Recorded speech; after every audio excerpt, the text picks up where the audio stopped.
નમસ્કાર વિદ્યાર્થી મિત્રો, ઈ જ્ઞાન મેન્ટર યુટ્યુબ ચેનલમાં આપનું હાર્દિક સ્વાગત કરું છું. મિત્રો, આજે આપણે ધોરણ 6 અંગ્રેજી વિષયના યુનિટ 4 સર્કલ ઓફ લવના speaking and do it yourself વિભાગની આજે આપણે આ વિડીયોમાં ચર્ચા કરવાના છીએ. વિડીયો શરૂ કરતા પહેલાં જો તમે ચેનલ પર નવા હો તો ચેનલને સબસ્ક્રાઈબ કરજો અને બાજુમાં રહેલ બેલ આઇકનને પ્રેસ કરજો કે જેથી કરીને મારા નવા આવનારા વિડીયોનું નોટિફિકેશન આપના સુધી પહોંચતું રહે. તો જોઈએ મિત્રો આજનો વિડીયો. અહીંયા વિદ્યાર્થી મિત્રો સ્પીકિંગ વિભાગમાં આપણને સૂચના આપેલી છે, read the dialogues, make pairs and enact. એટલે કે સંવાદો વાંચો અને બેની જોડી બનાવો અને એને ભજવો. Dhyan says, hello Shyam, let me introduce you to my cousin Prem. ધ્યાને કહ્યું, નમસ્તે શ્યામ, ચાલ હું તારો પરિચય મારી જે કઝિન છે એની સાથે કરાવું, જેનું નામ છે Prem. Shyam says, hello Prem, nice to meet you. શ્યામે કહ્યું, નમસ્તે પ્રેમ, તને મળીને ખૂબ જ આનંદ થયો. પ્રેમ સેસ, પ્રેમે કહ્યું, hello, nice to meet you.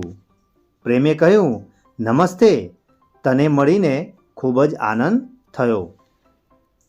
ધ્યાન says, friends, he is a good swimmer. He practices an hour a day. ધ્યાને કહ્યું, મિત્ર, તે એક ખૂબ જ સારો તરવૈયો છે અને તે દરરોજ 1 કલાક પ્રેક્ટિસ કરે છે.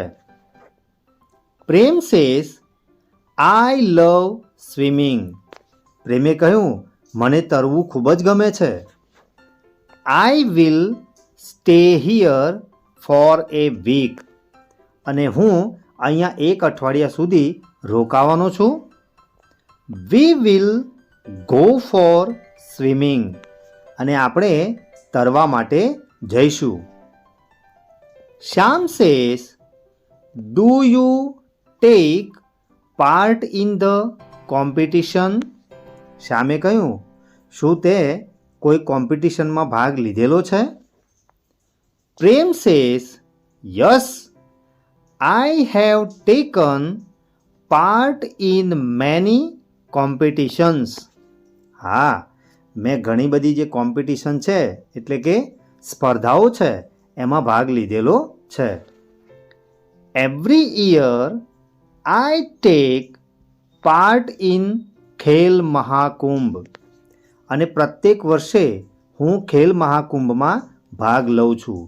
વિદ્યાર્થી મિત્રો, ખેલ મહાકુંભ એ ગુજરાત સરકાર દ્વારા ચલાવવામાં આવતો એક મહોત્સવ છે, જેમાં આખા ગુજરાતમાંથી દરેક વિભાગમાં એટલે કે દરેક રમતમાં આપણે ભાગ લઈ શકીએ છીએ અને રાજ્ય કક્ષાએ જો આપણે પહોંચીએ તો ત્યાં પણ આપણને આકર્ષક ઇનામો આપવામાં આવે છે. ધ્યાન સેસ, ધેટ્સ ગ્રેટ. ધ્યાને કહ્યું, ખૂબ જ સરસ. I will learn swimming from you.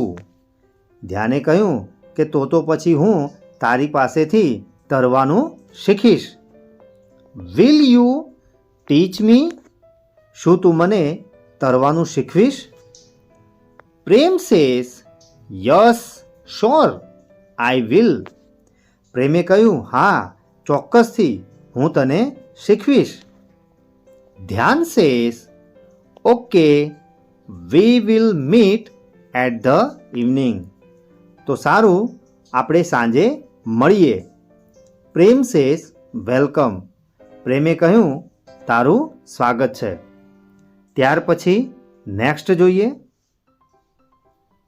Discuss in pairs what your mother does daily in the morning. એટલે કે તમારે બે બેની જોડી બનાવવાની છે અને તમારા માતાશ્રી એટલે કે તમારા મમ્મી સવારમાં દરરોજ શું કરે છે એ અહીંયા તમારે નોંધવાનું છે. તો અહીંયા પહેલું સેન્ટેન્સ બનાવીશું.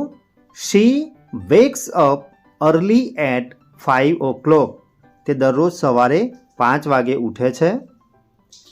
બીજા નંબરનું સેન્ટેન્સ છે શી ક્લીન્સ ધ હાઉસ ફર્સ્ટ. અને સૌથી પહેલાં તે આખું ઘર જે છે એ સાફ કરે છે.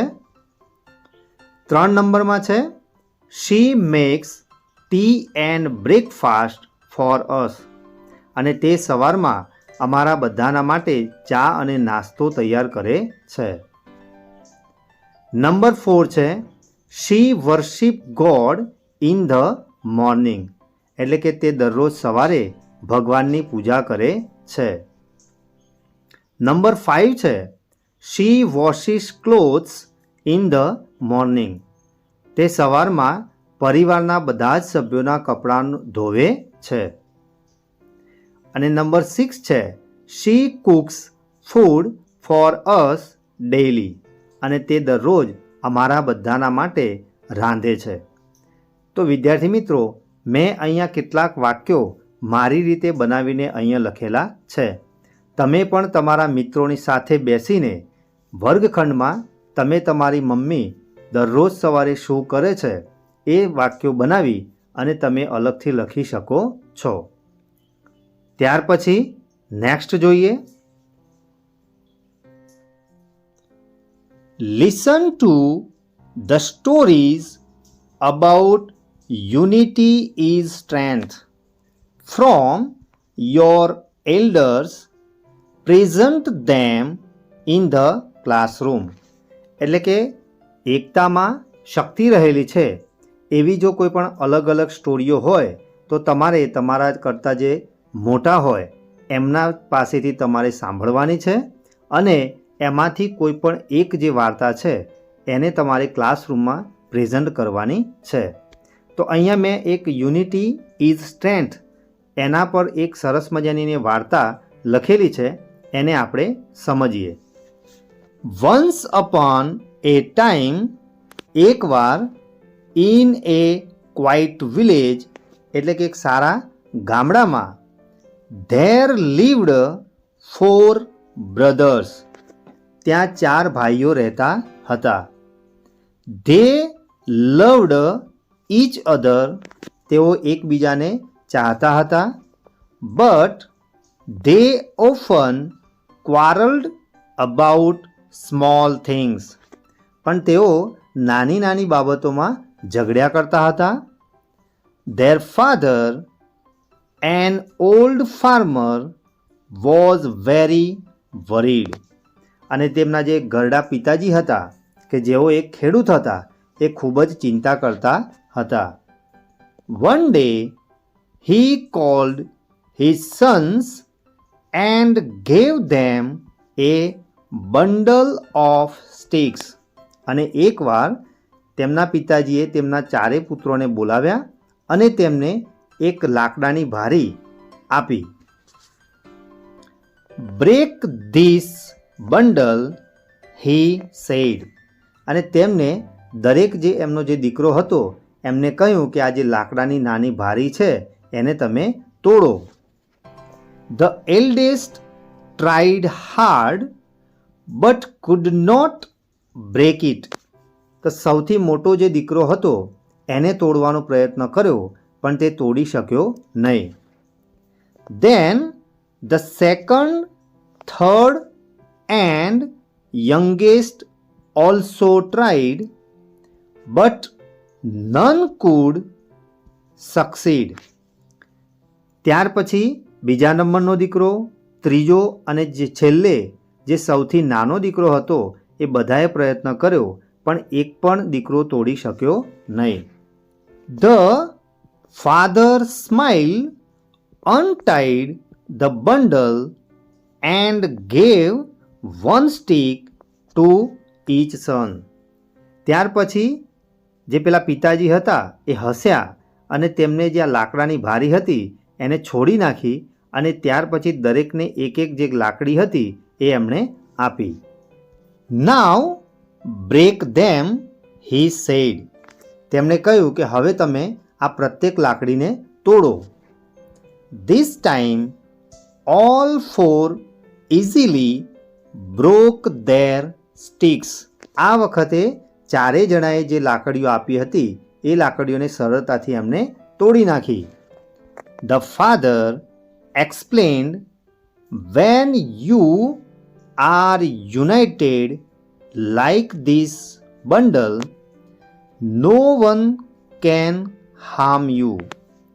ત્યાર પછી ફાધરે આ જે ઘટના બની એના પછી એને વિસ્તારપૂર્વક એમને સમજાવ્યું કે જો તમે પણ આ લાકડીઓની માફક જો એક બંડલમાં રહેશો એટલે કે ભેગા રહેશો તો કોઈ પણ વ્યક્તિ તમને નુકસાન પહોંચાડી શકશે નહીં.